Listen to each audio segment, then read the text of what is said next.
5,000 kilometers. In 365 days. That number is not just roads. It is an earthquake that shakes the geopolitical map of the entire West Africa. It is a direct punch to the centuries-old prejudice that Africa cannot. Ibrahim Traoré, the young leader once called the rebel, has rewritten the history of Burkina Faso not with speeches, but with asphalt, soil, and the sweat of the people. A silent revolution, no blood, no guns, just will and faith. And while the great powers are still arguing on the table, in the Sahel region, 5,000 kilometers long roads are paving the way for an entire nation to rise up. Backhand index pointing right. If you also believe that roads can carry the future of a country, stay until the end of the article. Because what is happening in Burkina Faso can make you look back at the whole world.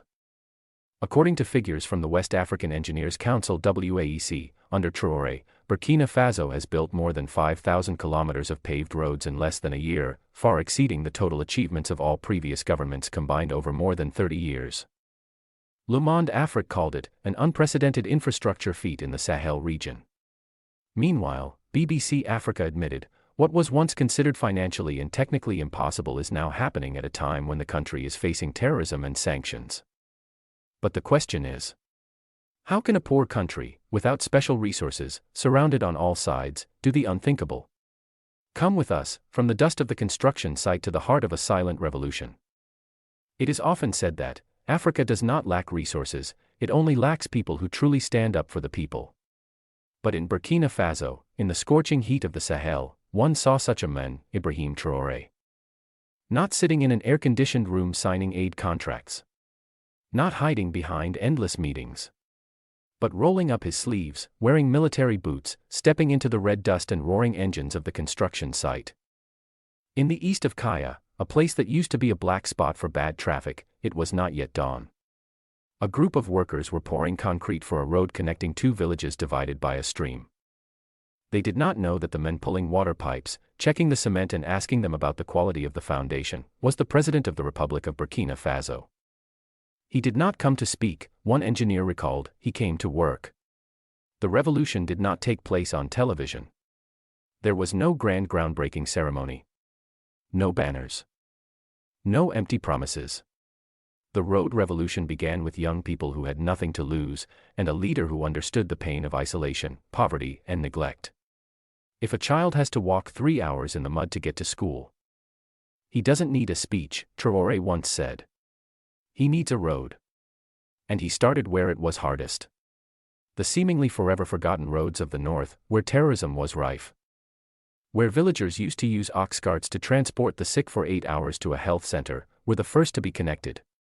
Every meter of road was a victory. Not a military victory, but a victory of community will over decades of neglect. Numbers and dreams. Before Traoré, Burkina Faso had just 3,000 kilometers of paved roads, most of them built in the 1980s, and with deteriorating quality. From 2009 to 2022, a mere 342 kilometers of new roads were added, not nearly enough to connect the major provinces. And then in 2023, in just 11 months, the number jumped to 5,000 kilometers, far surpassing the entire previous record. But those roads are not just for cars. They open up life. Students no longer walk in mud. Farmers can take their produce to market. Street vendors have customers. Towns that had been erased from the map come back to life. With roads, we are recognized as citizens, said a tearful resident of Dori. With roads, we are no longer ghosts of this country. Traoré, the man who uses power to do the opposite. There is nothing more dangerous than a leader who is not afraid of losing power because he refused to worship it in the first place. Ibrahim Traoré did not build roads to run for office. He doesn't call it a national project, he calls it a biological obligation to our fellow countrymen. Because he knows, people cannot live without connection. When Al Jazeera asked him why he chose to build roads at the most difficult time, he laughed. Because that is when people need it most. It is not easy to do it. It is when the most difficult that leaders have to step up. And he did step up, like a soldier. A worker, an elder brother of the nation. The bloodline of freedom. In Africa, there is a strange paradox. Thousands of kilometers of roads for mining are given priority over a road for students to go to school. The roads leading from the gold mines to the seaports are carefully paved, while the village roads are overgrown with weeds. Traoré broke that pattern. He said, "We will not build roads for foreigners. We will build roads for ourselves. Nothing is more important than the lives and future of our people." And from there, a new map was formed. A map that is not just geographical, it is a map of dignity. Of the right to move. Of the right to live. Backhand index pointing right. Do you still think that Africa is just a place to receive aid? Comment your thoughts below, so the world can see that there is a continent that is rising. Kilometer by kilometer. 5,000 kilometers in 1 year. When the figure was announced, major news agencies did not believe it. "It is impossible," a Paris-based infrastructure expert wrote in Le Figaro. "Not even France could reach that speed without billions of euros and an advanced technological network." CNN called it an anomalous figure. A former IMF official even hinted that the Burkina Faso government might be exaggerating to achieve political goals. They did not believe it. Not because the figures were wrong. They did not believe it, because the belief in an independent Africa had long since died in the minds of those who once controlled it. When sovereignty defies colonial logic. What they don't understand is that change doesn't come from money, it comes from pain. From mothers who lose their children because the roads are broken and they can't get to the hospital. From young men who walk all day to find work and then return empty-handed. From children who are good at studying but can't go to school because their villages are flooded. Traoré didn't build roads with Western technology. He built them with the tears of a people who have been imprisoned for generations. When Western reporters came to Ouagadougou to check the ground, what did they find? Not exaggerated figures. Roads that are lit by solar energy. Digital signs installed on new routes. Modern lifeguard stations lining the highways, designed by local engineering students. No need to prove anything. The ground speaks for itself. Faso Mabo, from a slogan to a national creed. When the national road network exploded, people saw something strange. Young people painted the slogan, Faso Mabo, Nation First, on motorbikes, walls, and shirts. No one gave orders. No direction. It erupted like an internal wave, because those young people felt for the first time that the country was listening to them. In Tai province, which used to be completely isolated during the rainy season, people organized a new road walking festival. They spread mats, led buffaloes, and displayed goods on both sides of the newly completed national highway. Weddings were held right in the middle of the road, as a ritual to affirm we are connected to the rest of the country. The road was no longer an infrastructure. It became a symbol. A rebirth ceremony. A manifesto. Every kilometer is a vow. In Burkina Faso, every new road has a stone plaque bearing the name of the project. But beneath each plaque, there is a hand-carved sentence. This project is not to glorify the government. It is to remind that the people have risen up. No more massive, 10-year projects like in the past. Under Traoré, local construction companies, not foreign corporations, are the main force. He believes his people can do it. And they do. A 28-year-old chief engineer from Bobo Dioulasso University says, "I was planning to go to France to work. But when the president stood in the middle of the construction site and asked me, 'Do you think you are good enough?' I couldn't turn my back." A nightmare for those who took advantage of the slowdown. Not everyone is happy with this infrastructure boom. For some foreign powers, a connected Burkina Faso is a dangerous Burkina Faso. The old roads were abandoned not because of lack of money, but because their stagnation served foreign interests. Bad roads hampered exports, left farmers dependent on middlemen, and stunted domestic industry. And so the country continued to depend on aid. Traoré broke that chain. He didn't just build roads, he broke the pincers. And so, in diplomatic corridors, people whispered, Burkina is becoming too self-reliant. And Traoré, too unpredictable. If you believe a nation can rise from the dust, share this story. Backhand index pointing right a line, 5,000 kilometers, we see you, to let the world know that Africa is no longer sleeping. 10,000 kilometers. Not just in dreams. In plans. So declared Ibrahim Traoré, before the ink on the first 5,000 kilometers map had even dried. While many African leaders were still looking for a way out of economic crisis, he looked to the future, a future not divided by canyons, not divided by colonial barriers, not held back by promises from outsiders. Doubling down, not just numbers. Traoré's plan goes beyond 5,000. Over the next 2 years, he plans to expand the road network to more than 10,000 kilometers, with specific goals.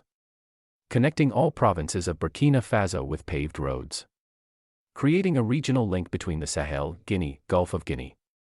Connecting strategic routes to Mali, Niger, and international trade ports via a completely new logistics corridor. This is no longer a domestic project. This is a geopolitical project. A continent-changing vision. He calls it the Faso Circle Strategy, connecting people before connecting markets. And he's not going it alone. Mali and Niger have signed an agreement to share road technology, engineering personnel, and even intergovernmental budgets, an unprecedented move in West Africa. Each stretch of road, a spark for the local economy. In the southwest, where the new road from Gawa runs to the Ivory Coast border, hundreds of shops have sprung up just 2 months after the road surface was completed. Woodworking shops, textile mills, gas stations, restaurants, vocational schools, all sprouted at the same time. A young mother named Alamatu opened a roadside repair shop. She said, "Before, I had no customers. Now, cars run day and night. I hire 2 people. We repair more than 30 cars a day. Each kilometer of road carries more than just asphalt and cement. It carries life, jobs, and pride." Traoré once said, "I don't want my son to go abroad to find work. I want him to travel along the national highway and see that his homeland needs him more than ever." Lighting network and indigenous technology. Not stopping at the road surface, Traoré's Phase 2 project integrates solar street lights, designed by Burkina engineers. Digital signage, interactive via phone to guide people in remote areas. Emergency alert network, allowing ambulance dispatch 300% faster than before. Anti-flood drainage system, based on geological maps made by National University students. Step by step, he is turning Burkina Faso into a laboratory for a new type of development model: no debt, no dependence, no waiting. And that model is being closely watched by neighboring countries. A model for an Africa that does not bow down. The South African Herald calls Traoré the man who reverses the development process, starting with roads, then policies. And Pan-African Review asserts Burkina Faso can become the Singapore of the Sahel, but not by relying on foreign countries, but on its own internal strength. For the first time in decades, Africa has seen a small, landlocked, oil-free country surpass itself. And it happened not at a conference, not in a development white paper, but under the still fresh-smelling asphalt. At the recent ECOWAS conference, when a representative criticized Burkina Faso for not following standard fiscal procedures, a delegate from Niger simply replied, "We can't eat procedures, but we can walk on the road." The quote spread like wildfire across social media. The spread transcended borders. From Ghana to Senegal, from Gambia to Congo, people shared images of Burkina Faso's new road with lines like, "If they can do it, we can do it." Burkina Faso is no longer the weak point of the Sahel, it is the new heart. They build the roads. When will we? Young African leaders are starting to talk about the Traoré model as a shorthand for real development, not theory, not aid dependency. Backhand index pointing right. If you also believe that Africa deserves more than what the world has ever imposed, share this. Backhand index pointing right. We don't wait for miracles, we build them ourselves, to affirm that a new era is coming. But when the light shines brightest on the map of Burkina Faso, the shadows begin to move. In a country where change has come so fast, so hard, not everyone is ready. And not everyone is happy. A secret leaked. In April 2025, an internal document was leaked from Burkina Faso's Ministry of Infrastructure. It came not from Western spies, nor from foreign hackers. It came from a senior advisor, a man Traoré once trusted implicitly. The document revealed that a group of former officials, excluded from the reform process, had secretly slowed down progress on strategic roads near the Niger border. They were funded by anonymous private investors, a cover for organizations that had benefited from Burkina Faso's isolation. Roads, to them, were not lifelines, but threats. Because they connected people.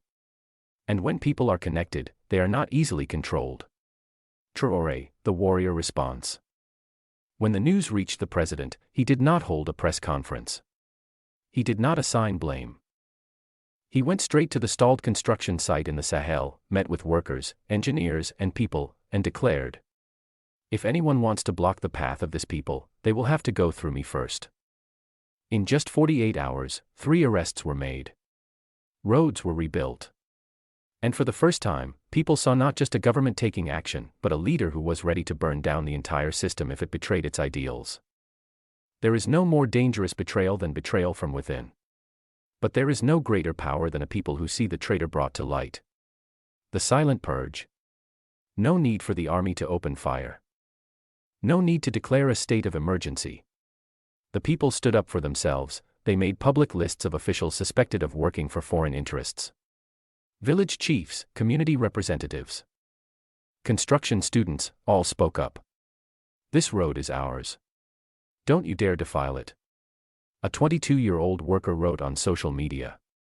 If Traoré dares to build a road with his bare hands, we will defend it with our feet. Less than a week later, 17 provinces issued a joint statement pledging to check progress and hunt down saboteurs from within. The betrayal did not slow Burkina Faso down.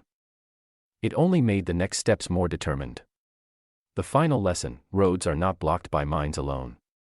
They are blocked by greed. Traoré once said, "I am not afraid of the empire. I am only afraid that our people will forget why we started." And this twist, betrayal from within, did not deter him. On the contrary, it confirmed that the path he had chosen had reached a point where the enemy could not sit still. It was a sign of impending victory. It was a wake-up call. And it was also a reminder to every African. We need more than just guides.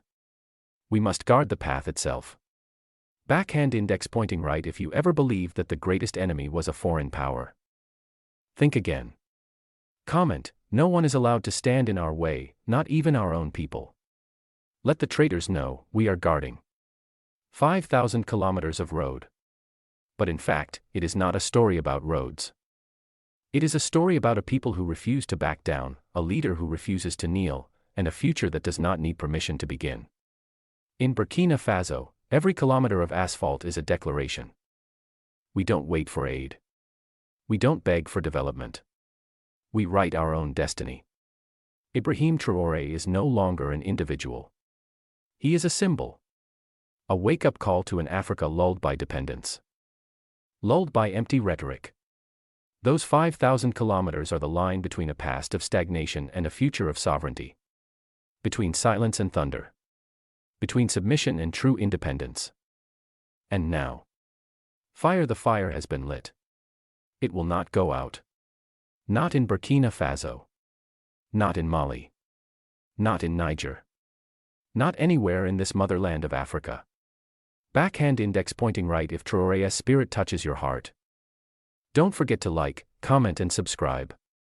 Backhand index pointing right, and remember, tomorrow belongs to those who don't wait for permission to get up. Backhand index pointing right. Share this fire. Now it's our turn, together, to keep it burning.